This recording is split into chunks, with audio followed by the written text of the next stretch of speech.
Hello and welcome to today's podcast. If only it was easy. You're joined with me, Donica Keneally and Paddy O'Brien. How's things, Paddy? Good. So, Paddy, we are family. You're Yes. my brother-in-law. You took on the task of marrying my sister, and we decided that we were talking about sport all the time, that we'd come up with, we may as well create a podcast. Yeah, we're doing. We do a lot of training together as well, and I suppose some of the conversations we have while we're training, we kind of cooked. It'd be a good idea now to trash out in a podcast and have. And I suppose we're living in an age where people are listening to podcasts a lot more while they're training, while they're walking, stuff like that. So it's a good idea to have a podcast. It is. We have definitely gone through 20 names. Do you want to explain why we finally settled on if only it was easy? If only it was easy is a kind of a thing you can bring to any walk of life. The things we do. I often say that when I was training, if it was easy, everyone would be doing it. I suppose sport is not easy. Working out is not easy. If it was always easy, or if only it was easy, I suppose everyone would be doing it. So kind of that's what the name means to me. I don't know if you have something to add to that. No, exactly. One thing I've learned is anything worthwhile never came easy. Take this podcast, for example. Jeez, yeah. It's not easy. Figuring out what to say, coming up with it. Do you know? And even with sport, anything success. Yeah. Anything worth having never came easy, right? Basically, we do know each other, but our listeners don't. So what we'll do for the first part is I'll interview you, you interview me, so just so we know. Yeah. People know what we're doing, right? So, do you want to explain yourself? You come from a sporting background, in fairness. You were a professional athlete for a period of your life. Yeah. We'll start from the beginning. You were a cyclist. Yeah. Well, I suppose my name is Paddy O'Brien. I suppose a lot of people might know you through your gym, and people might know me, we'll say, in that circles. But I've been working out in your gym now for a while. I suppose I'm a Bantier man, even though I'm married to a Kentorp woman, Nivian Kentorp, but for the purpose of the podcast, I'm a Bantier man. Yeah, so as you said there, I'm just trying to answer your question. That would say people that wouldn't know me at all, cycling would be my background. I would have cycled a lot as a kid in Kentorp, and you probably know this story as much as anyone. And then I raced, we'll say, abroad for a good number of years. After kind of racing in Ireland as youth and junior level, I raced in France, in Marseille, for 2 years, and then I think I spent about 6 or 7 years in Belgium racing. But all cycling background. I suppose the gym is kind of a new kind of a workout go-to for me, which I enjoy, and I kind of do less cycling now. So I think the gym is more bang for my buck when you only kind of train a couple hours a week. Other than that about me, when I finished cycling, I came home, I went to college, I went to CIT for 4 years, and eventually I did accounting exams, and now I work as an accountant. So that's another avenue that doesn't get travelled too much, a cyclist to an accountant. And I suppose when I do interviews for jobs, people ask me that, but that's where I ended up anyway at the moment. Okay, you're after going through an extended period of time in about 2 minutes. So let's take it right back, right? What ages were you when you first... I started cycling very young. I think I was about... Competitively, 10 I raced at under 12 level. So I suppose when you were a young fella playing GA, I played GA for a while, and then I kind of ventured in through friends at school and into cycling.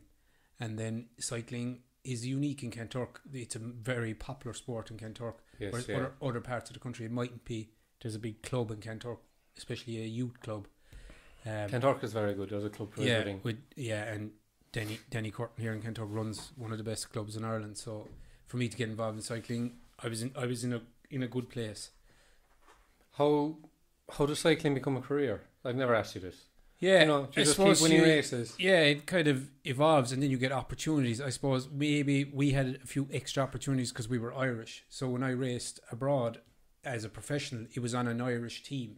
So the team had 6 or 7 Irish fellas and 6 and 7 Belgian fellas. Okay. Even though we raced and were based in Belgium, but the sponsor was on post. It was an Irish sponsor. Oh yes, yeah. So we mightn't have got that opportunity elsewhere. Yeah, do you know what I mean? We were actually lucky to be Irish. Yeah, but it's like any sport. You put in the time as a young person, and then you get better at it, and then you get more opportunities. We'll say I won a lot of races in Ireland before I went abroad, and then I got the opportunity I won a big junior race, one in Holland when I was under 18, and I won a stages junior tour. And the team I went to actually in Marseille the following year, they were in the junior tour, and I beat one of their good riders, and then they asked me to go over and join. Yeah, your approach, like you don't. Yeah. Well, like I kind of like suppose, GA or scouted. Or, yeah, but like I suppose nowadays people do send out their CVs to teams. Do you know, a fella would put together his cycling CV or his sports CV, and you would email like teams like that, or people have agents now. If you're talking kind of Eddie Dunbar level, he'd have an agent, the same as a good soccer player would have an agent to sort out their contracts and stuff. No, we weren't that level. I understand, yeah. But that's the way cycling is at that level, you know. Oh, I get you, yeah. Yeah. So, what did you do when you finished up in Europe? So I came home then, I think it was 2010. You went out in? I went out in 2002. I spent 2 years in France, and then 6 or 7 years in Belgium. And then I actually got injured. The last year and a half I was injured. I had a hand injury, and then I had 2 knee operations, and they kind of slowed it down. And then I suppose I was coming to 27. I kind of had to make a choice that I knew I wasn't going to make a career out of it, that I could retire at the end of it, put the feet up. Yes, yeah. So it was kind of a good point. The country was in recession, so it was a good time to go to college. Back to school. Yeah. That's it. But I suppose when I went abroad, I always had the intention to, we'll say I would have said to my parents, I'll go cycle for a few years and I'll come back.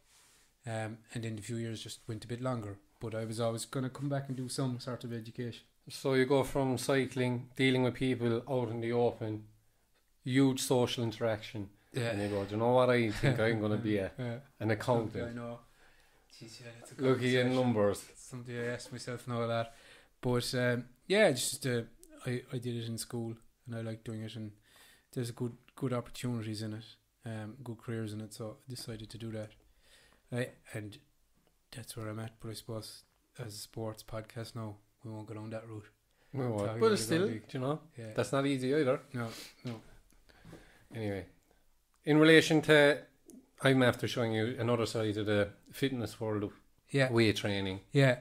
Pull-ups, well, Olympic lifting. How you find it? I suppose, I don't know, I probably told you at the start when I started doing gym. I suppose I would have done gym before when you were injured. If you had to kind of sort out a knee injury or something, or you had a muscle imbalance and you do a specific exercise or a leg press. I did a lot of that then when I had the knee injuries back along. But I suppose now, and kind of even in the last 3 or 4 months, I've kind of gone bigger into the gym.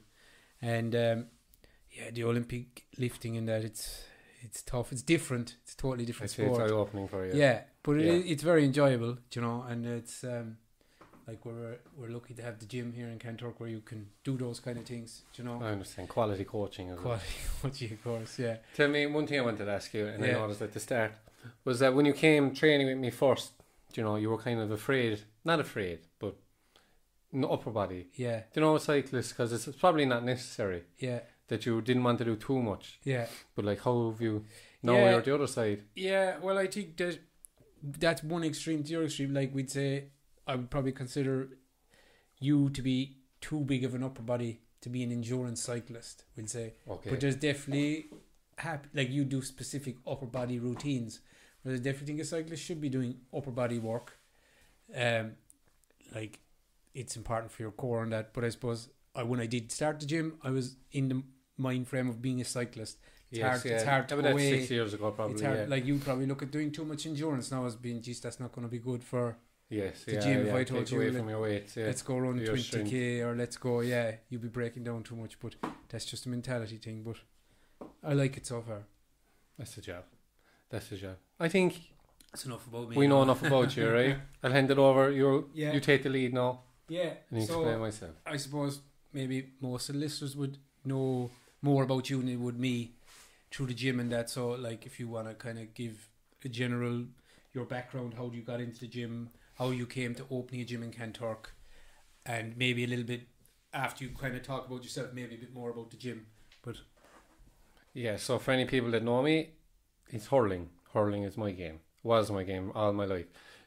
It's my father, Denny Keneally. He is hurling. You know. So the second I was able to walk and talk, you were taken off to the field. So it was a GA. But then I realised fairly quickly that I hated football. And I'll be honest about that, I hate football. I never enjoyed playing it. I played it all the way up to underage because I felt I was obliged to. It was a disaster too, because, you know, if you didn't want to play football, but it's football training. If you don't go football training, you're going running. So I say that I played it away. But then when my opportunity came, I jacked it and I solely focused on hurling. I play hurling with Kentork, played nearly every position. Would I say I was my fantastic player? I'm far from it, but I'd be fairly skillful. I'd be well able to hold my own.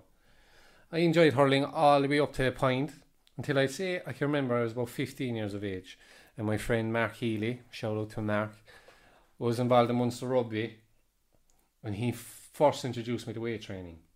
Right. So we went up to the GA gym, and I thought we know what we were doing, but sure, we hadn't a clue what we were doing. They're all bodybuilding exercises, all upper body.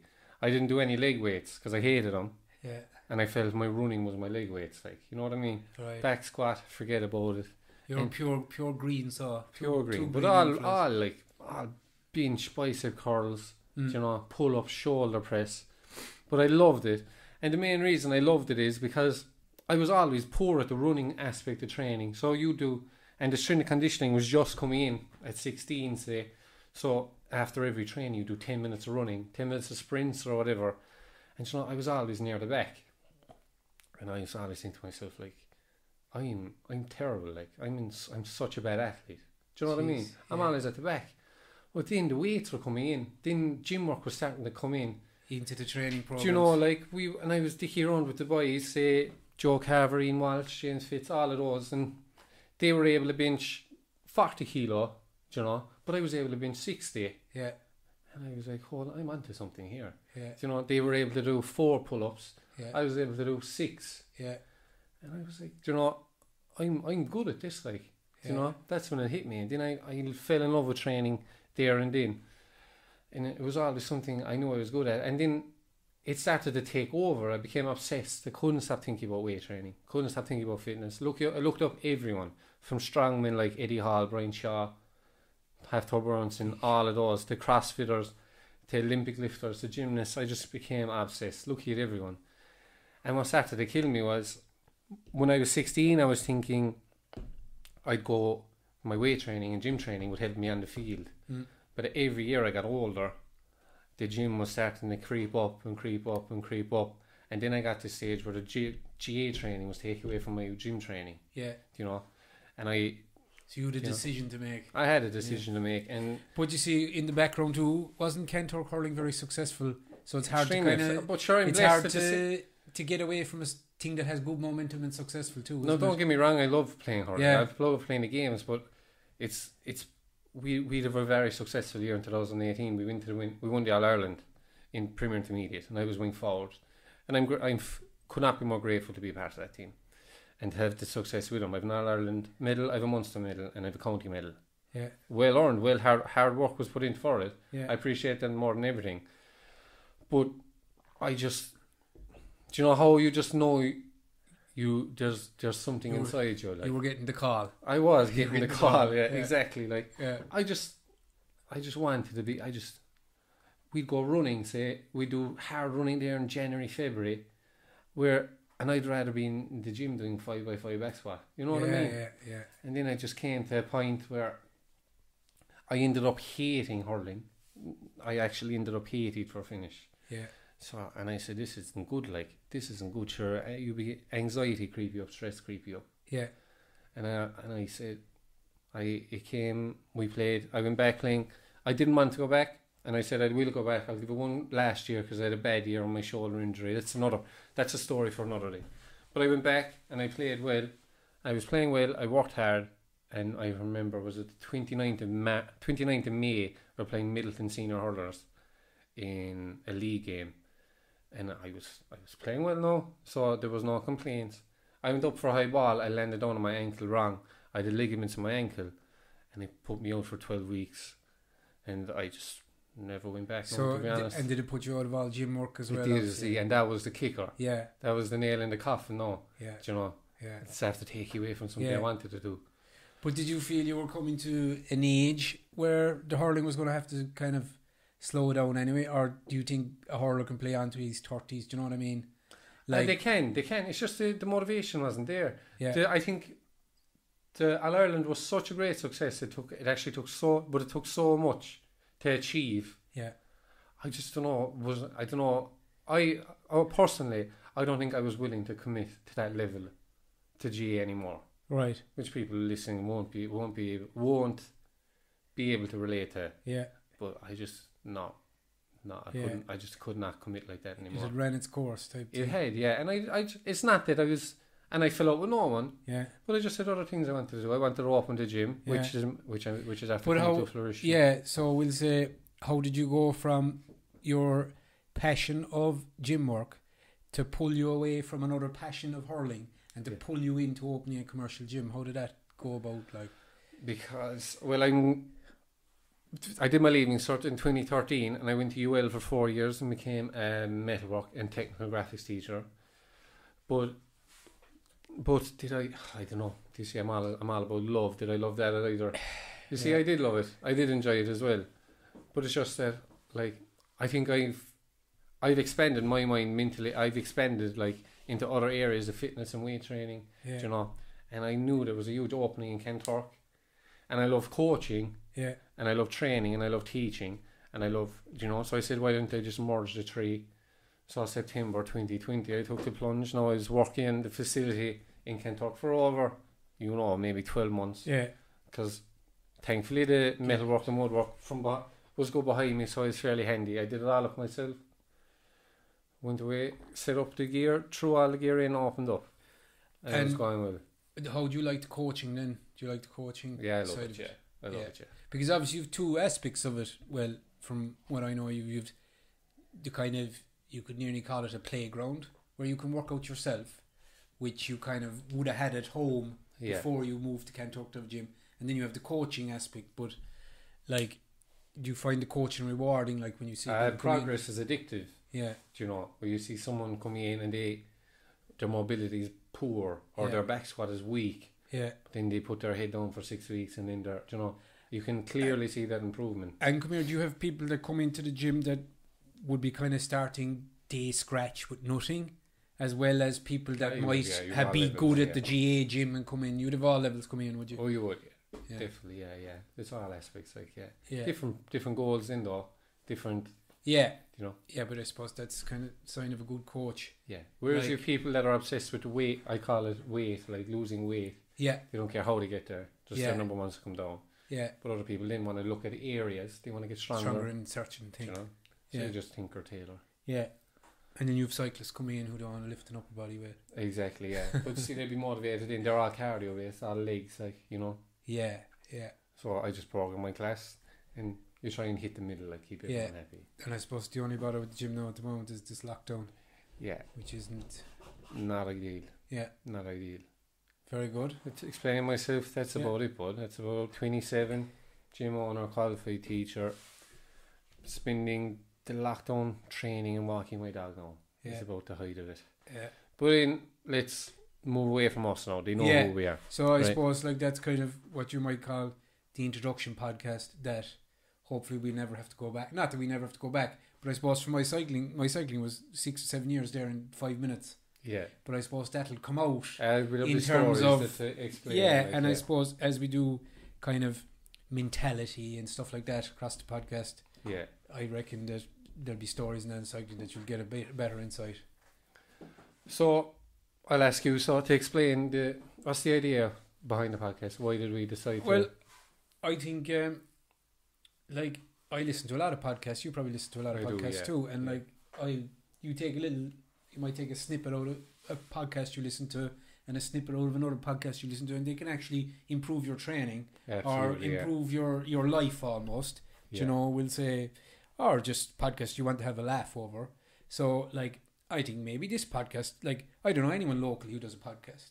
Yeah. Do you know, I wouldn't mind listening to a local podcast, do you know, about people training and that. And then I suppose after talking to you, if we weren't in the pandemic now, we could have guests on, do you know, Definitely, try and yeah, get yeah. people, maybe not just sports people, but you might get old hurling people, or I might get old cycling people to come in just to give a talk or give it people to listen to. But what you think What are you hoping to bring out of the podcast? But like, I think you can paint all sports. You can paint every success, whether it's sport, business, life, with mindset. You know, the successful mindset, right? And dealing with failure. Yeah. You deal with failures in training every day of the week. You go back squat doesn't go the way you want, you know. And it's fascinating. I find it fascinating to see how different athletes deal with failure. You know what I mean? Yeah. So we've this conversation every day. Yeah. You see, you don't come from a weight training background or a CrossFit background. Yeah. But you do come from a sporting background. Amount of times I talk to you about how I did a workout that I expected to go better. Yeah. And I just say, like, what's the problem? The problem is never physical. Yeah. It's your mindset, you know, these expectations of setting yourself. Yeah. So my goal for this project is to just educate myself, really. Help educate myself. Yeah. And hopefully other listeners can take something from it. And then, you know, it would also be interesting if you can get like other like top sports people to come in, and because I think a lot of top sports people have a very good mindset. Okay. And you know, you can chat to them and you'd see, oh yeah, what drives them, what motivates them. Exactly. And then as a listener, or even as us doing the podcast, maybe we can learn and grow a bit out of it. So, do you know, can you think of a scenario in the top of your head from your own cycling career whereas you came one of your lowest points? Say you lost a race that you expected to do well in, and you know what I'm interested in is how you did bad in that race. Yeah. How did you get yourself back? How did you dust it off? Yeah. And come back? Yeah. And do you come back stronger? Do you come back weaker? I think you need to move on. Like obviously you have bad points and good points in a sporting career, but you need to move on.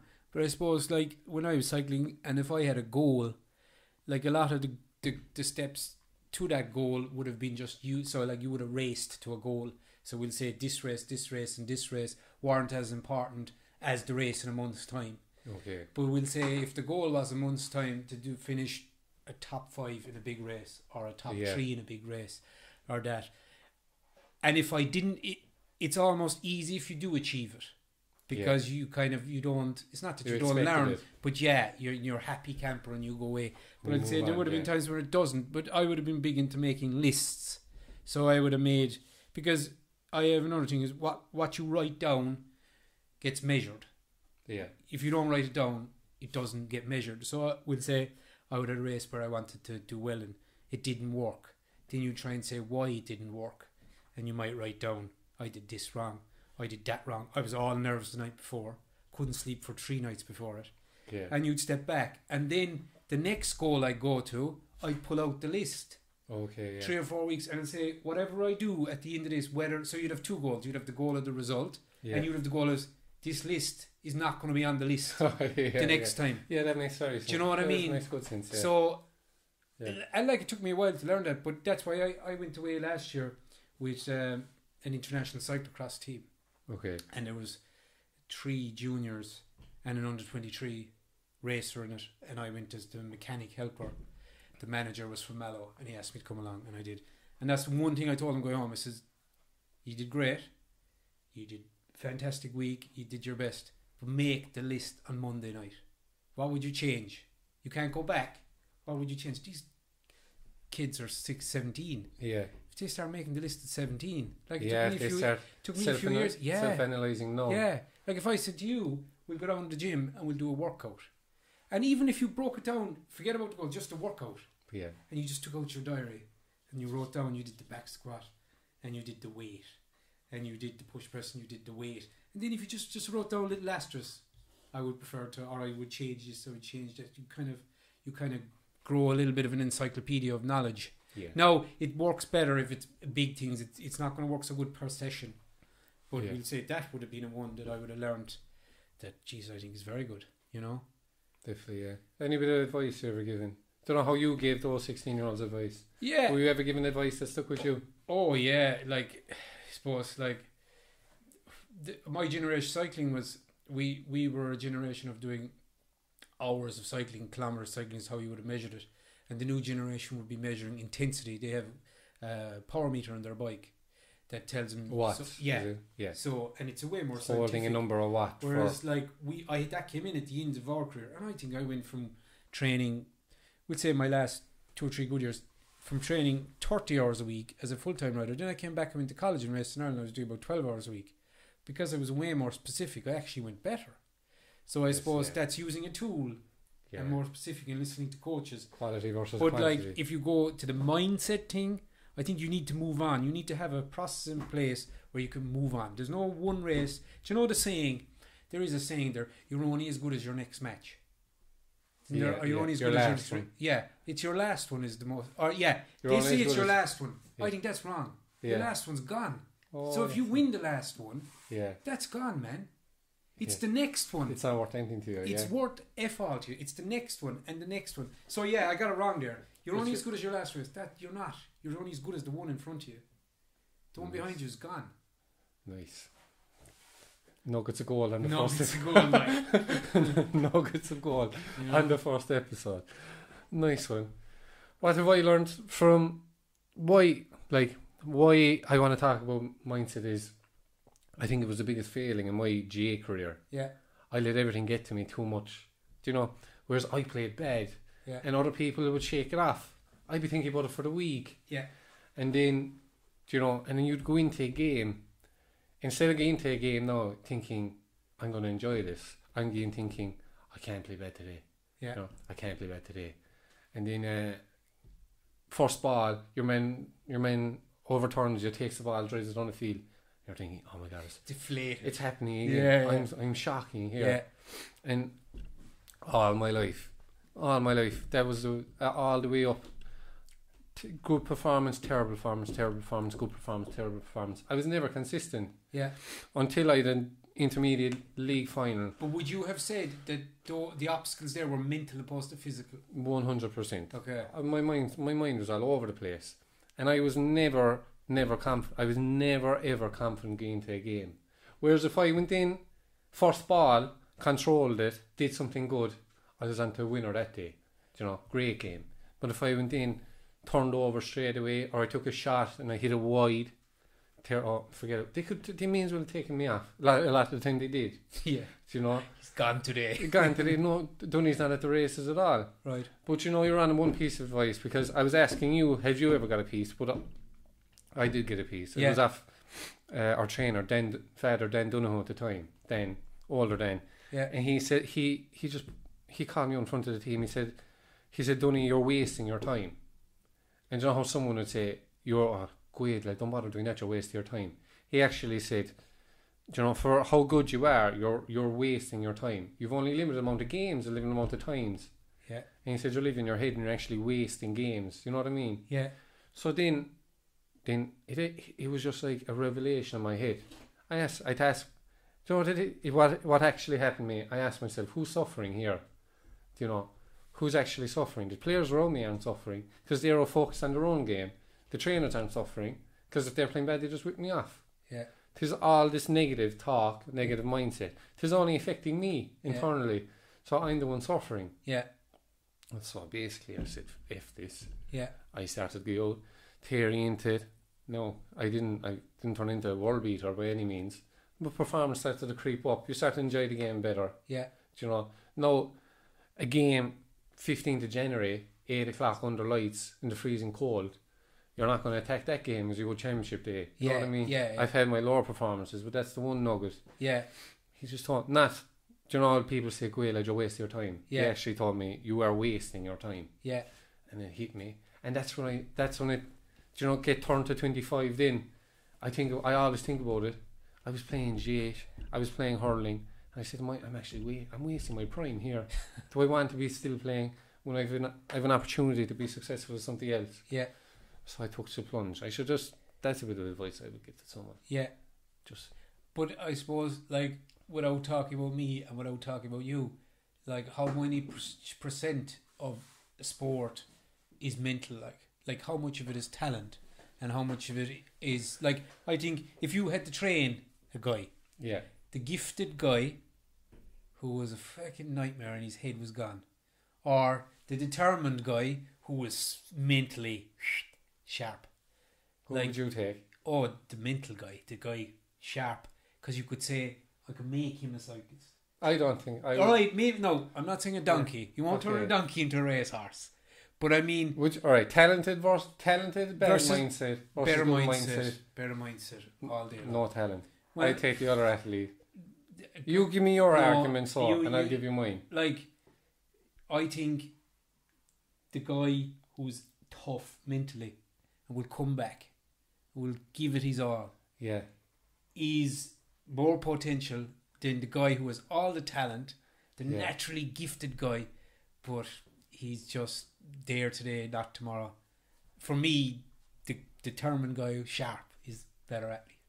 You can do more things physically than you can bring a fella mentally. What do you think?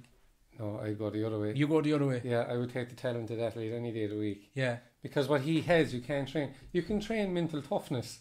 So you're saying the other... I would take the talented athlete who's mentally weak. You can train him to be a stronger athlete mentally. Yeah. If you just get him to self-assess, right? Yeah. Like I said to you, like what me. If this guy is like...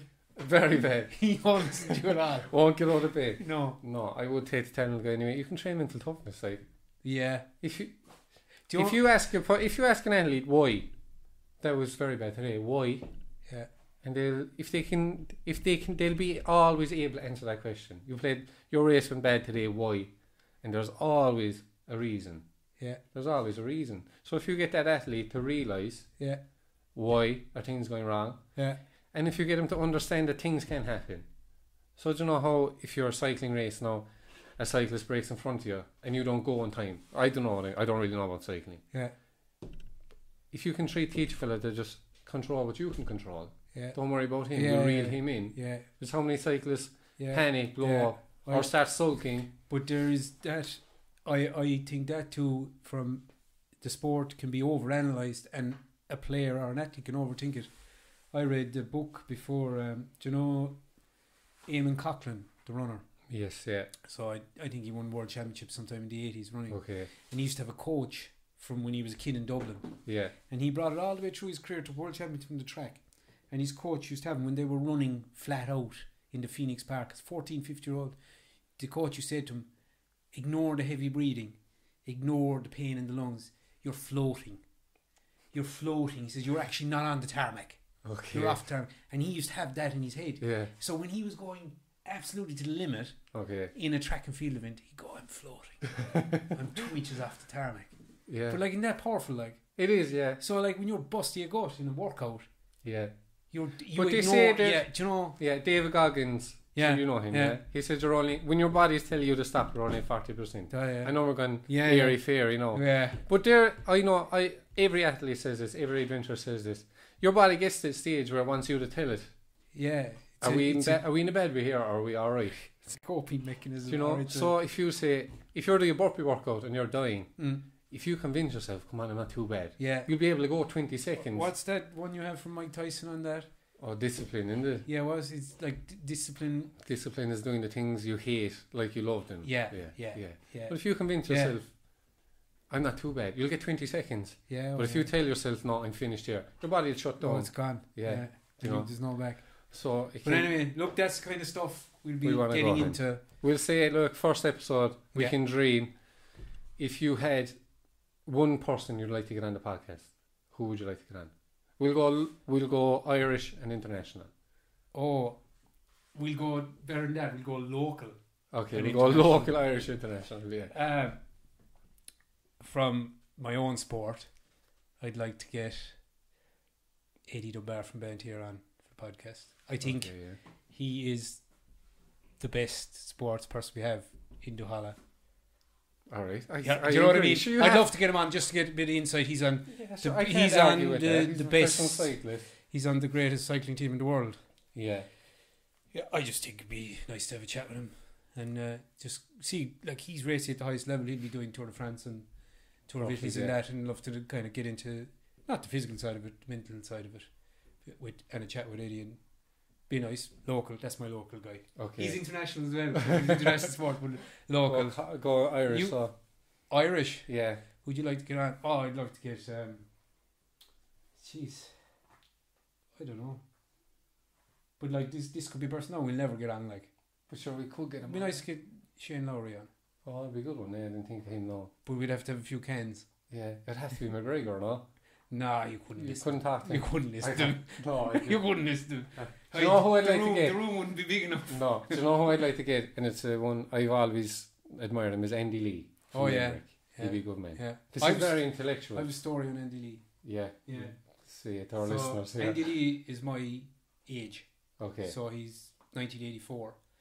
And I won a TV3 Sports Award for Junior Sports Award. And Andy Lee got the boxing one and I got the cycling one. And then I think was there a good hurler from Limerick? Shocked to see.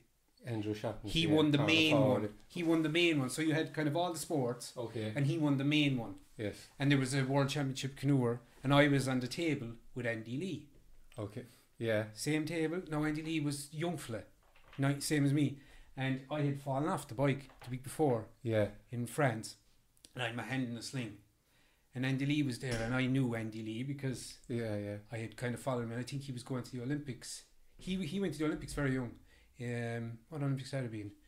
2002. What would that? 2000. Be that back to we were in Sydney. So he went to the Olympics very young, like he would have been 19, 18. And he was going to the Olympics, he had qualified. And all he was concerned about was falling off a bike 40 or 50 kilometres an hour. And I was like, your man's going into the ring. Yeah, getting smacked. Dead out of him. And all he was concerned, geez, you fell off the bike that speed. Yeah. And that, He was and fascinated with you. Yeah. Andy Lee admires crash. you. Not me, the crash. Yeah. The crash of the bike. But like that's way back. But he was sitting at the same table. It was very nice. Very nice. And you think about what he's achieved. Went over the Cronk Gym. Trained by Melon Short. Yeah. But he That's went to the Olympics. amazing. Like. He went to the Olympics so young, lad. Yeah. Like and I think he was maybe 5th or 6th in that Olympics. I don't think he won a medal. I don't know. No, he went pro then, but he's a southpaw, isn't he? He's a kind of peculiar, long left hand. Yeah, it was Billy Joe beat him for his work. He was supposed to be in Thomond Park, but Yeah. it was delayed and went to Manchester. Yeah, And beat him by decision. Yeah. We could get a contact know there. him. We could get him on. Yeah, you know him. Yeah. I wonder if you remember. Hi Andy, do you remember me, by? What? Do you He remember probably me? would though. Yeah. He No, probably that's- would. Yeah. That's the story. He lives in England now. He enters over in America, training with Tyson Fury. Like, And imagine getting him in. He's good in podcasts too, and he's in Tyson Fury's corner, isn't he? Yeah. Sure, that's Sugar Hill. Yeah. Yeah. Over in the Cronk Gym. He's good on podcasts and stuff too. Yeah. So I'll drop him a text there. That's it. Yeah. And international. Have you anyone on top of your head? International. Yeah, the guy you mentioned there, Tyson Fury, he'd be grateful. Oh, he'd be good. Yeah. Do you watch his No. documentary and his TV program online? No, It's funny. It's Yeah. funny on ITV. I think he's his tact. the room definitely wouldn't be big enough for him. He'd be good. Yeah, though. he'd be good fella to get on. Yeah. There's some great sports people like. What international? Did you say an international one? You'd have to go American, like, wouldn't you? Yeah, Probably Tiger Woods. Tiger Woods would be class. yeah. You know. Well, I always said that We like, won't get him on, but but we we'd had. love it. I don't know. Like, we'll say I'm 10 years older than you. We had a generation there of sports people that will never be replaced. We'd say you had Michael Schumacher, Yeah, you had Tiger Woods, yeah. you had Michael Jordan. and you had Roger Federer. We'll say that kind of Untouchable, yeah.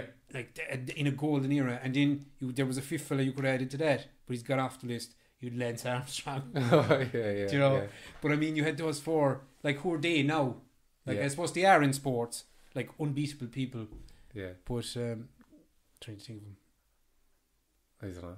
And Have we reached? We've come to an end date yeah, here. we've enough. Yeah. Episode 1. How did it go? Yeah, sure. Look, it's This is our second attempt, by the way. Yeah, I think just people like listen to it, and if they don't, they can turn it off. But sure, we've plenty to say. No, it's up to them if they want to listen or not. Anyway. Yeah. All right. Thank you. Cheers, See you Paddy. then. We'll Bye. talk to you, lads. Sound.